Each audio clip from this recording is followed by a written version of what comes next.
Վեապարայապետը այն քիչ բնացած խորհրդանիշներից մեկն է ու վեապարայապետը քեզ դիմում է ու այդ չեմ դա նկատել ես սկզբից ասում եմ ես ժողովրդին խոսք ունեմ ասելու որ դուրս է գալիս ասում ես ժողովրդին բան ունեմ ասելու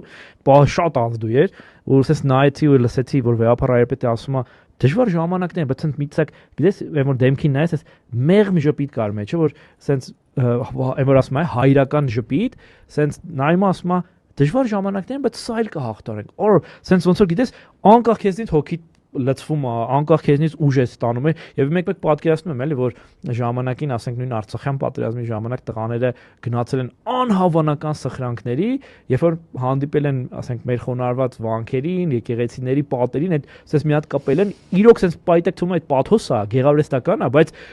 կպել են այդ պատմությանը կպել են այդ հավատին ու այդ ուժը sense ստացվել է ու գնացել են առաջ ու հաղթել են դա անգերեվակայելի բան է ու այսօր վեապար հայրապետի այդ խոսքը ինձ թվում է եւս մեկ անգամ այս բոլորից հիշեցնում է որ